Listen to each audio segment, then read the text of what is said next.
Rightio guys, just wanted to go over some of the safety gear I've just bought. I bought this bloody E-flare they call them, and now you can get away with not having to buy normal flares, pyrotechnic flares, if you have one of these. And this just takes a couple of C batteries, and as long as you have a GPS EPIRB, or you can get one of these personal locator beacons, and that will actually suffice for some of your rescue gear on your boat there. So yeah, the WA rules say that you can have that instead of an EPIRB now, as long as you wear it. So yeah, I thought I'd get this as a bit of a extra safety gear. This would be handy because I've got the standard 406 megahertz EPIRB, which I found out the other day only good for 5 kilometre radius to find you, where this they can find you within 150 metres. So yeah, I'd rather pay the extra money and get this. This was about, I picked it up from a boat for about $320, 7-year warranty on it. 7-year battery life, 5-year warranty I think it is. So that will be handy to have. And then this rescue flare, I think it was about $100, and end up getting it from Amazon. Anyway, I'll open her up and show you what it looks like. Still yet to go get the C batteries, but yeah.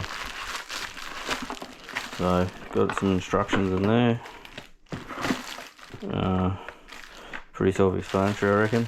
Yeah, so that's the E-flare there, and you've got off, on, and then you got push in, and it comes out, and then you got where your battery goes. So for $100, I reckon everybody pulling the piss a little, but yeah, this is one of the approved ones. There's only like 3 approved ones at the moment on the DOT website for WA, so it is what it is. It was a lot more expensive if you bought it locally, and this is a daytime distress flag, so we'll have a look at this anyway.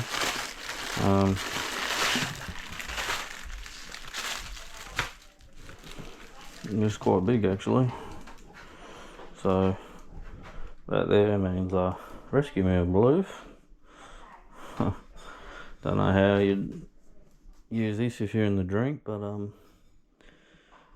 yeah, is what it is, I guess. Alright, so that's that. The thing that would be nice about this is to have a bit of a tether on there, because if you're in the drink you don't want to be holding on to it. It should float by itself, so you know, tie it off to yourself and let it float in the water and flash away. Yeah, I'll just go over the old gear I had, which is what I'm replacing, because the current flares are out of date this year. So I thought, oh shit, I better get on them before they run out. So they're always different dates on them. So the rockets are good for 2025, so the 3rd, and then the smoke is good for the 12th, 24. Yeah, so when these expire I'll still carry them, better than to have nothing. But yeah, apparently you're compliant to have this as long as you've got a GPS EPIRB, so they got more chance of rescuing you. But I reckon that these would have a better effect at night than this thing. But the rocket flares, the smoke, I don't know, it doesn't say they last very long. So what else I got is I got the old air horn. Got that, so everyone knows what these are like.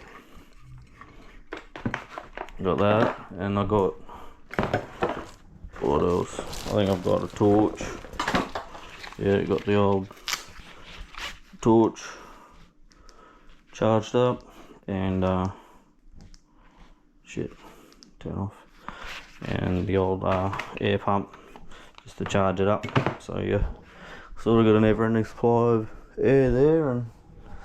And I've got a first aid kit on board. I got the 406 megahertz EPIRB, which is good for 10 years, but I think 2028 or 2026, one of the two, is they're outlawing those and saying that you're going to have GPS only, or GPS paired with the 406 megahertz honing signal, EPIRBs. So it's good to get it with the head of the times, and I've got this bag here with all my life jackets and stuff in there, so that's the main of the safety gear. And then in this box here with all my safety gear there, I carry a tool bag and instructions and manuals and that. I might do a video on that if there's any interest. But yeah, hope you guys are liking the content and that, and yeah, thought I'd show you some of the new safety gear that's about. Alright, cheers.